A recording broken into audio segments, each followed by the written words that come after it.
Hello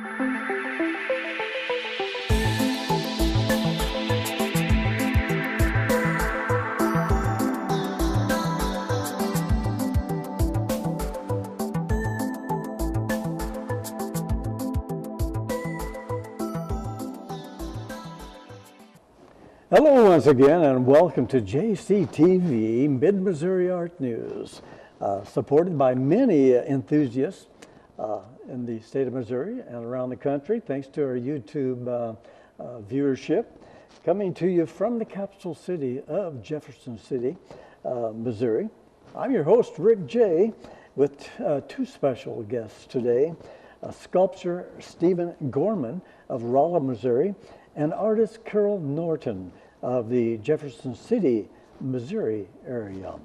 Both great examples of the art world and their respective mediums. Today is January 17th, 2018, with about 12 degrees on the thermometer, and it's great to have you with us today. Well, I now would like to ask you to please join me in greeting and welcoming sculptor Steven Gorman of Rolla, Missouri on JCTV. Good to see you here on Art News. Delighted to be here. Thank you for having me. Appreciate it. Well, thank you, Steven. I know it's a cool drive, I guess, coming up from Rolla today. Yes. Great. Well, Steven, if I may use your first name, Steve, or Steven? Steve or Steven. Great.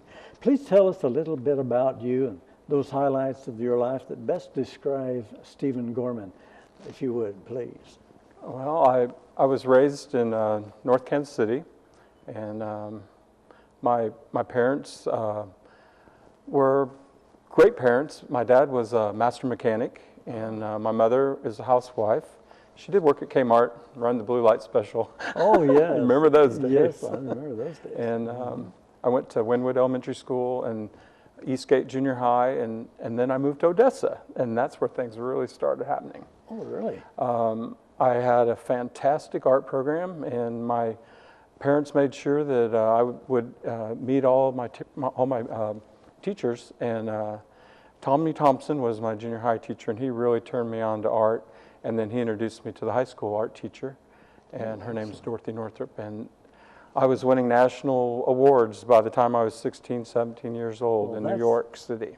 Yep. My, that's awesome. And your work speaks well of it. We're going to be seeing quite a bit of that work. We have one on the table, which we'll talk about in a few moments. But yes, I can see that the talent that is there. It must have started early. I always claim my start of the art world, writing on the bedroom walls, is 3 or 4 years old, maybe. Anyway. My mother actually has a drawing that I did that's fully recognizable tractor before I could even speak. Oh my, that is... She has that drawing in her possession. That's interesting.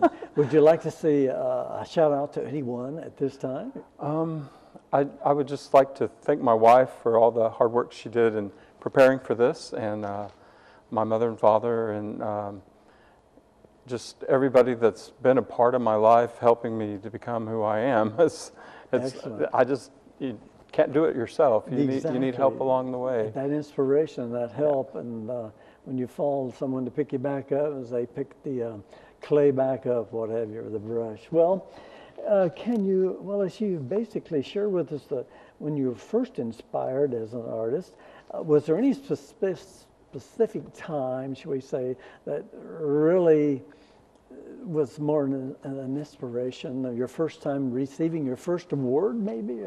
I think I would have to go back to my family. My grandmother and her grandmother, our entire family has been creative minds. I see. And I learned how to draw on an enamel-baked, a white enamel-baked tabletop from the Depression era. Oh, I see. And I have fond memories of doing artistic work with my grandmother since as far back as I can remember. Excellent. And she was a fantastic artist. That sounds really warm and. I didn't have any other direction to go. Basically, I was just born into being artistic. They just pointed you in the right direction, and here you are today. Fortunate to have you here on Mid-Missouri Art News. I'm glad to be here. Well, the folks, the viewers have to view your website. We'll give that information out. But I look at your website, and you have such a vast variety of mediums or subject matter. Surrealism, by Hans Arp. Hans Arp. Your contemporary ceramic work, as we're seeing today, Ken Price. Ken Price, he died a few years ago. Yes, I can see he's Fantastic. definitely an inspiration to you, probably. Ron Nagel. Okay. And Kathy Butterly, I believe it was, yes. So you're in amongst a really recognizable group of people in the sculpture world. Well, your sculpture pieces are described as biomorphic, hybridized. Can you sort of define that term for viewers and myself? Biomorphic has to do with organic life forms, and hybridization has to do with the combining of life forms. And none of my work is like just literally out there. It's otherworldly in the sense that I've combined things that possibly don't go together or possibly do, but yet it maintains a smooth, free-form direction throughout the work. There's no straight line at all in any of my work, zero. Exactly. I know meeting you for the first time at the Missouri State Fair, 2017, last summer, and I was so amazed at the form, and not only the form, but the overall feeling you get from some of his pieces. They take me back to the Cherokee background of the family, and some of those pieces look so inspirational that you want to identify with them. Now we have a piece on the table, and this, do you have a name for this piece? Well, it's actually been named Killer Octopus. Killer Octopus. It was named when it was on exhibition in Kansas City at the Sherry Leedy Gallery. Yes. And it's quite a piece. It looks to be an octopus, but there's a little something different going on with it. And you have a technique that is secretive, and family kept secrets. And whatever you're doing it right, because they are not only the octopus coming to life here on the table, for example, but and your other work, as will be shown as we're speaking. Our producer will make sure those get Thank you. up and viewed. Well, your favorite mediums, if I may use that term, for example, white earthen ceramics, or airbrushed acrylics, occasionally an added mixed media element. What would you want to describe in those senses? Well, if you really break it down all the way down to its elements, basically I'm working with water, dust, and binders.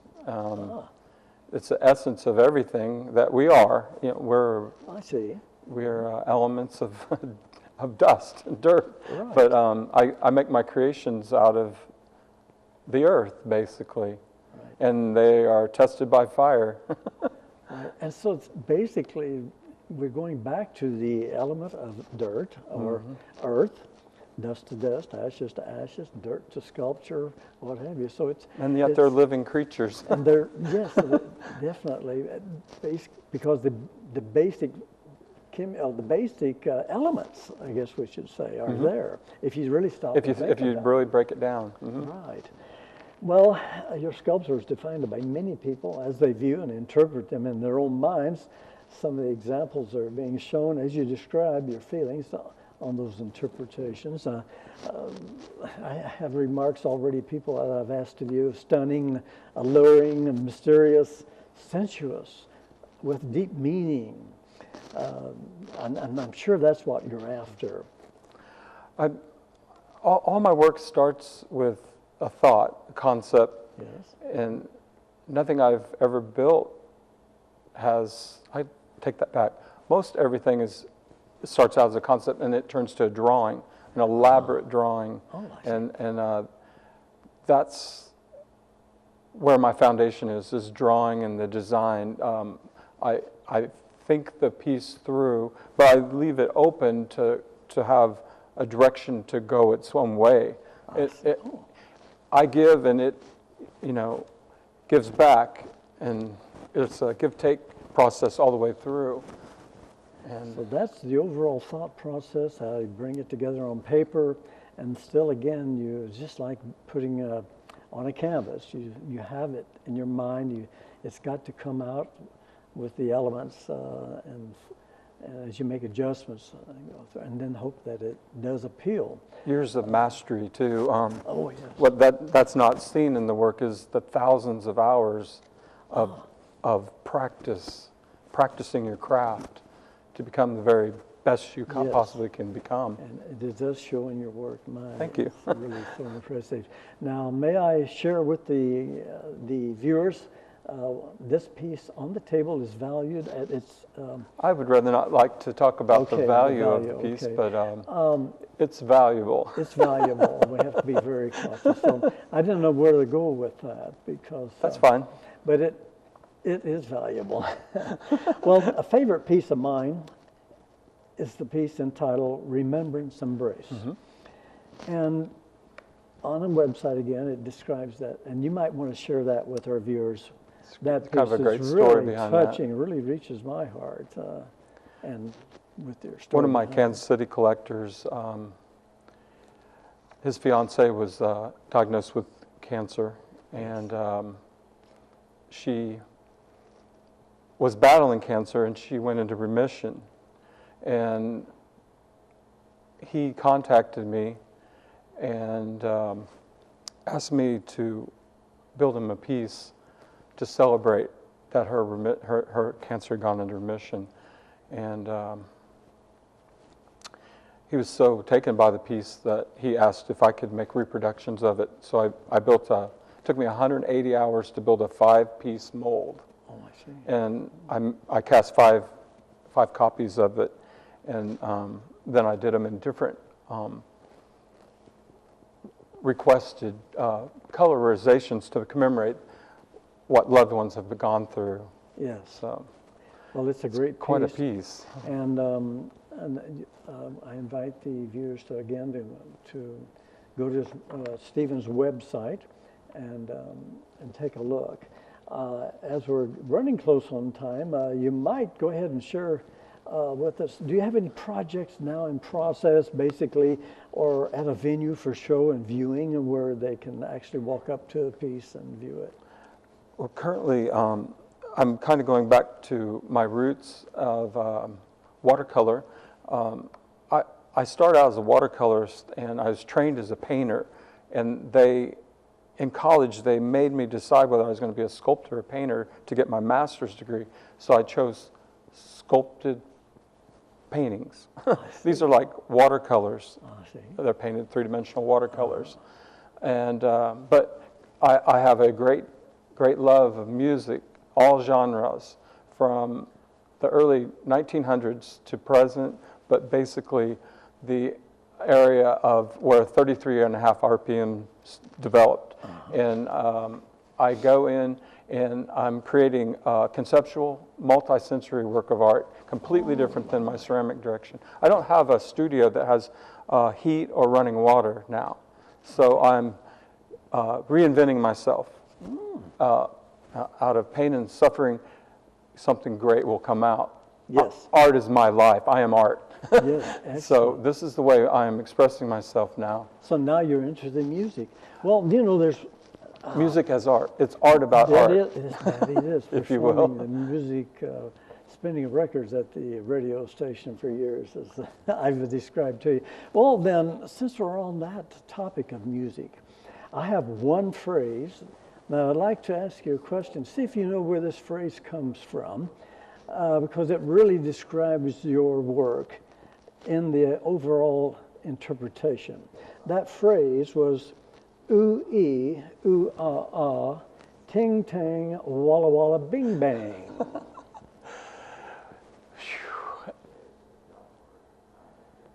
I'm going to say Fats Domino or Chuck Berry, but I'm not 100%. It would have to be in the 50s. Yes, it was in the 50s, and it's called The Witch Doctor. Okay. And the meaning is that phrase is, I love you. In this case, I love your artwork.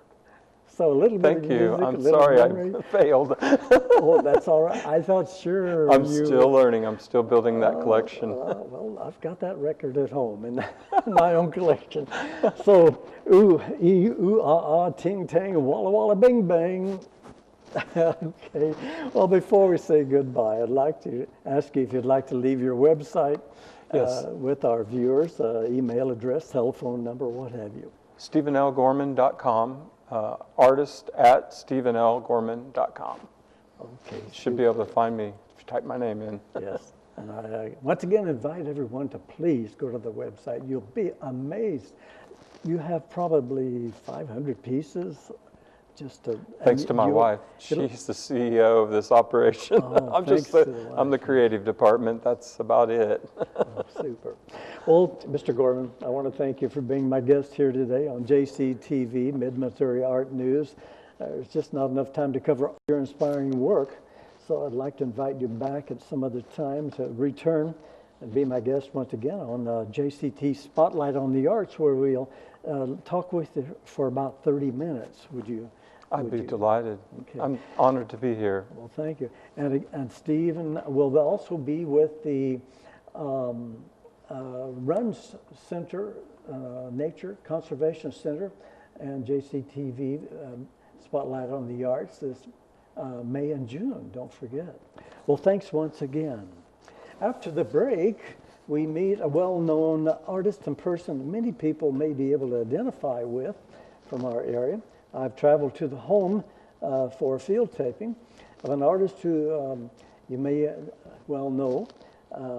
She's been in there many years as a school teacher. And from your memories, as you may recall, Miss Carol Norton. So stay with us. We'll be right back.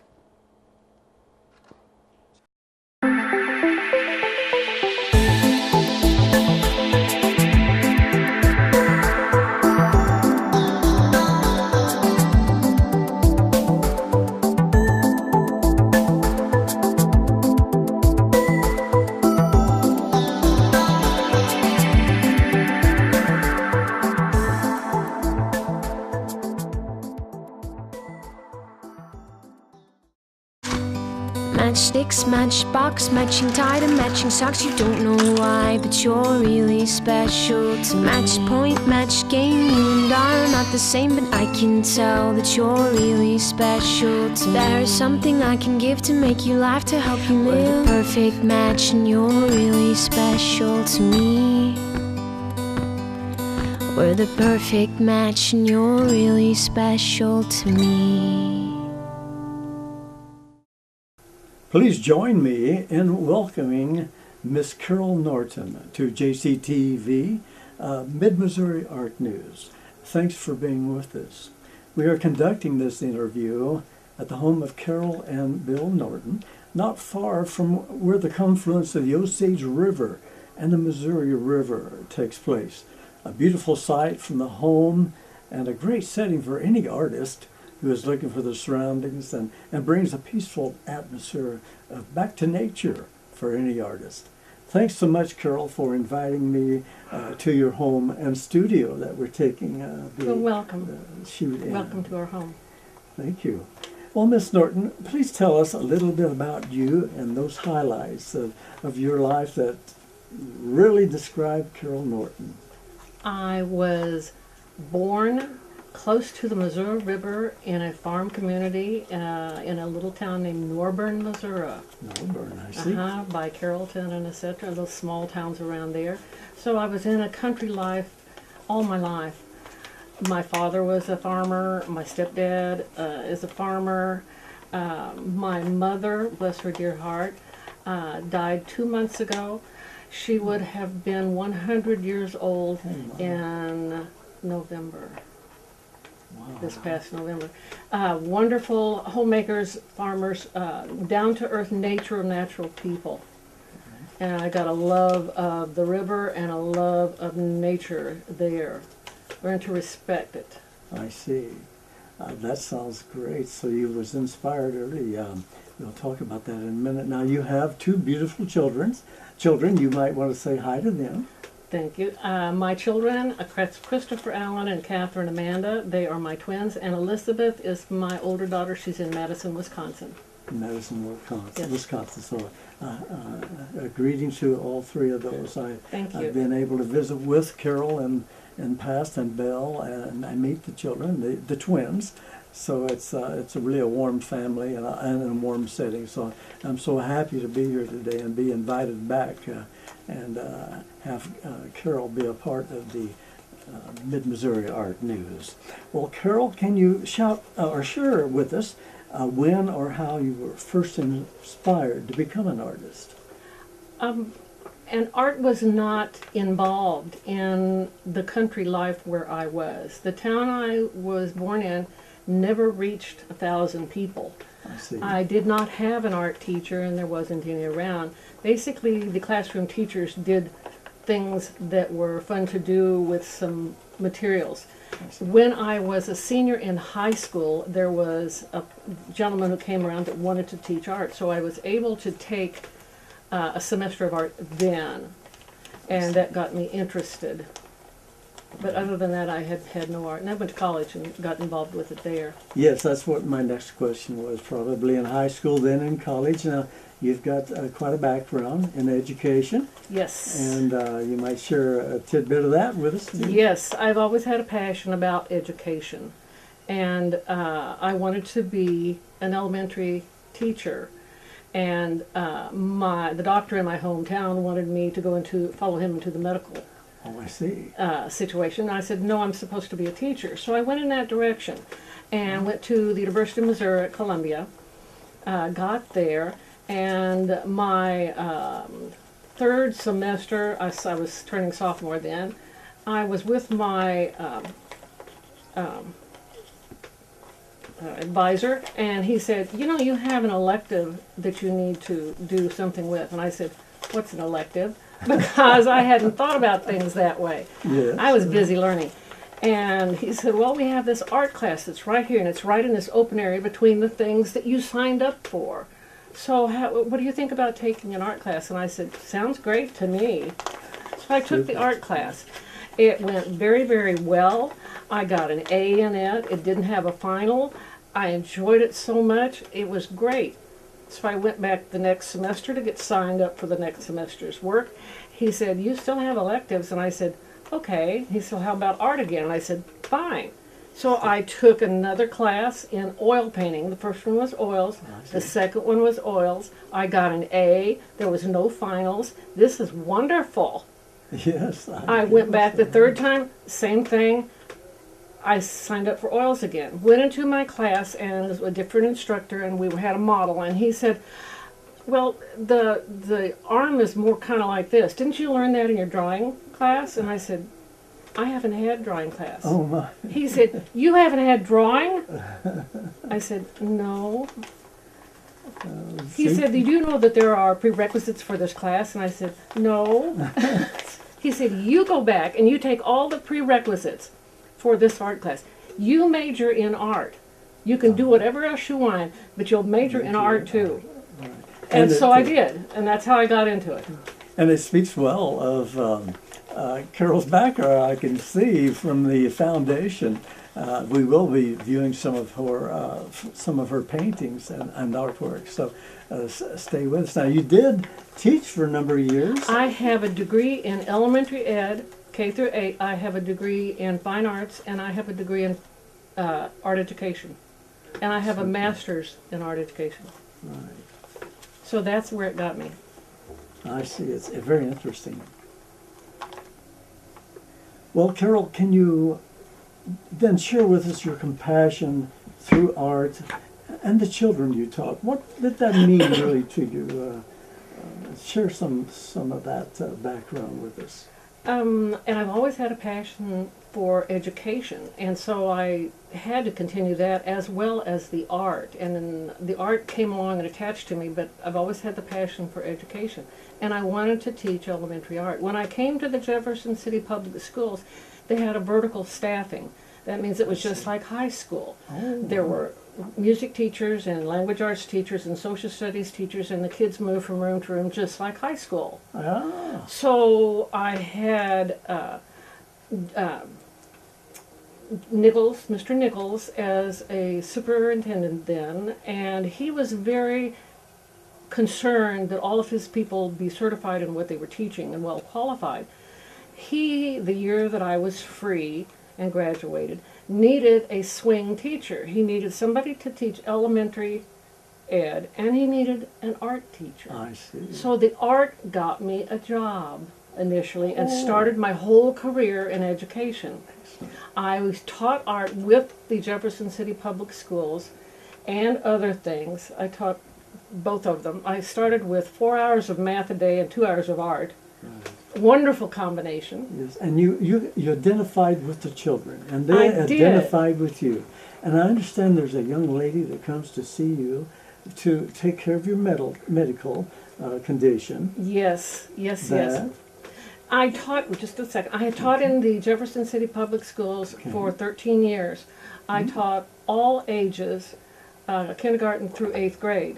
I worked for them with parents as teachers, so I worked with the younger children, and I have a degree in early childhood.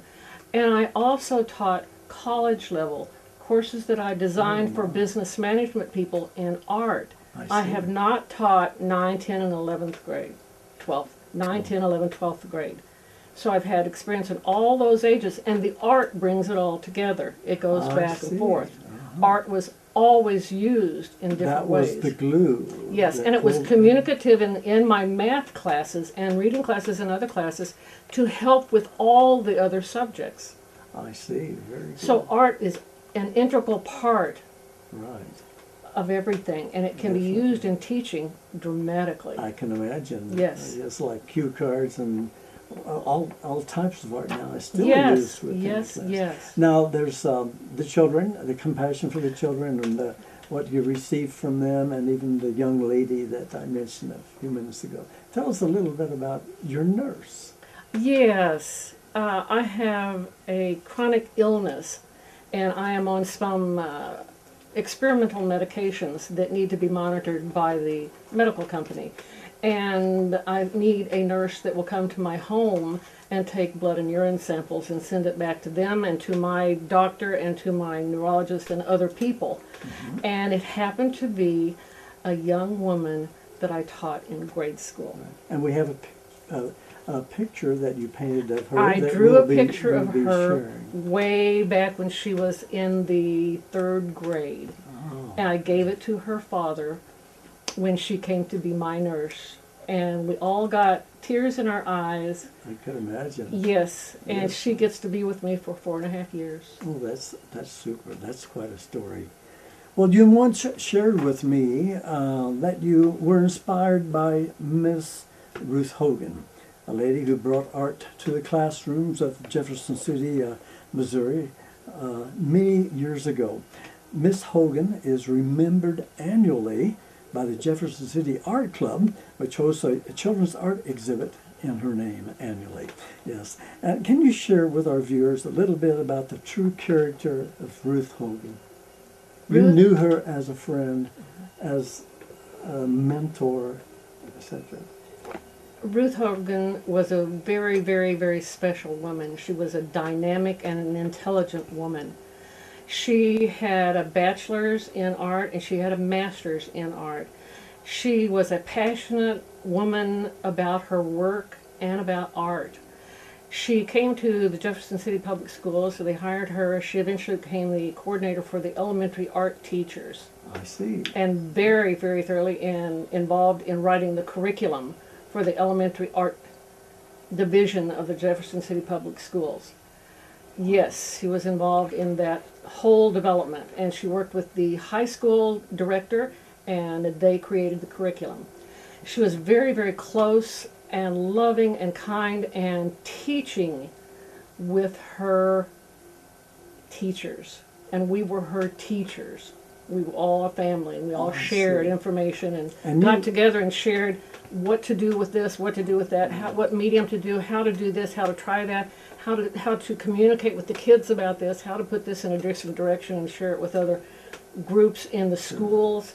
She was passionate about sharing the art that the children created with the public and letting them know what they did and how valuable it was.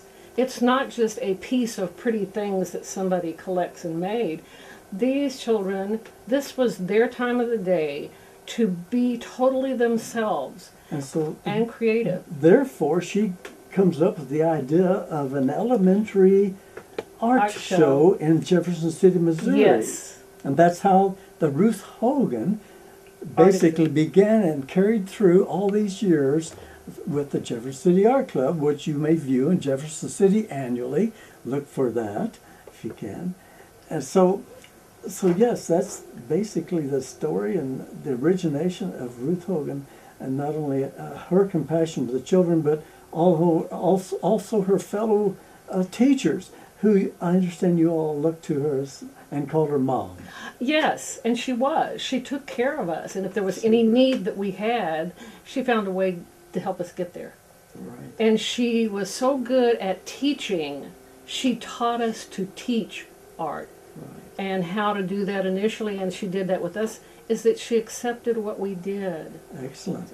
We tried. You said, well, I'd like to experiment with this. Okay, I'll see that you get this and this and this, and I'll give you some information about how that can be accomplished using that material. And this is what we did. It transferred to the children. Excellent, excellent. Well, let's move on now to some technical questions, should we call them, because everyone that watches the program, if they're even not an artist, they still like to hear about what really makes up Carol Norton's art. And so my next question would be, what's your favorite mediums and subject matter, basically, when you pick up the brush here at home in your studio? It was the children that I taught to begin with, and I did some portraits of them. This sounds funny, but I had other teachers that needed to keep the kids in from recess for 15 minutes, and I said, well, I have some room, my spare time at that time of the day, so I'll do my things that I needed to in the room, and you can send them in. So I drew them as they were staying in. I see. Well, now in your studio, do you use oils or acrylics? And I know you have some pieces of artwork that's shown over the years that have received a great recognition, and people still talk about them these days. Thank you. And so your medium would be your favorite medium. My favorite medium, I started off in oils, obviously, when I told you about the class I was in. In oils and in sculpture. Oh my. And then I stretched to watercolors. I love it. And then I use different tools and medium in drawing, and I'm in pastels right now. Pastels. I've touched in acrylics, that wasn't where I settled, but I'm in pastels right now. With the chronic illness that I have, I'm able to not expend so much energy with pastels as I would oil painting and other painting. I have a tendency to be up and active when I paint with oils and watercolor. So I can use pastels, I can get dynamic color and vibrancy and movement, and not move so much energy from my body. So I do a lot with pastels now. And I can use my drawing skills in pastels a lot. I understand. Now, we've had two gentlemen on the program, Mid-Missouri Art News, and also Spotlight on the Arts, that are handicapped. One has seizures, and he never knows when the seizures are going to come on. But when he comes out of a seizure, he uses art as a therapy. He says that's the most therapy-wise. It clears his mind and gives him inspiration again. So I can imagine that at some point you'd like to get those pastels out and kind of round out your day with a little creativeness and take your mind off of the illness.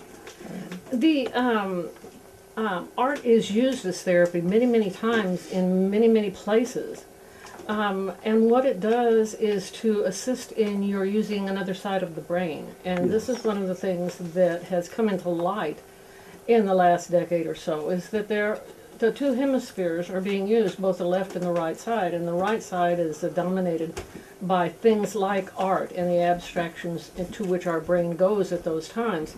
And it takes you to this wonderful la-la land. You have no time, you have no pressures, and that's part of art. The combination goes back and forth. You use both sides all the time. If it's called dominant, that means it spends a little more time over there than it does the other. Right. But you booze both sides at the same time. Yes, I So understand. therapy is the use of manipulating a little more to the right side than the left, because the left is not as functional. That's what the therapies are all about. I see, awesome. Well, do you have any favorite pieces that you've completed that you could share with the viewers that really lean towards your art a little heavier than others? Yes, I do. I have some portraitures that I have done. I did one of my husband and my sister-in-law, an oil portrait, and gave it to my mother-in-law. I have this neat landscape that I did that was a combination of drawing and intricate drawing and a big cloud and all the light that comes in from that at twilight. Another one that I did, and I'm really involved with it, are pokeberries. Yes. And the designs that you can do with it, the colors involved with it. I love the colors and the movement of the plant. They are not a popular plant. In fact, if you try to ingest them at the wrong time of their growth, you will get very sick. Yes. Very. So don't eat them. But they're beautiful. Yes, and we will be showing that as part of the Yes. presentation. Well, Carol, Plus many how others. long- I like all kinds of subjects and all kinds of materials. how long have you been a member of the Jeff City Art Club? It's been many years. Yes, it has. I have stopped and had twins in there in the middle of teaching at Jeff City. And so stayed out for a little while. Ruth Hogan was with me still, even though I wasn't with the schools. And she strongly urged me to go with her to the art club meetings. And she introduced me to the people there. I became a member in '85 and the president of the club in '86. I see. So that's been a number of years. Oh yes, and it's wonderful support and the communication about art and in art with each other, and the supporting of art in different venues in the city and community and with the teachers. It's a very good I see. organization. Well, Miss Norton, I want to thank you for inviting us to your home and studio. And thanks so much for sharing so much with us here on Mid-Missouri Art News on JCTV. Thank you so much. Thank you so much for coming. I've enjoyed having you with me. Me too.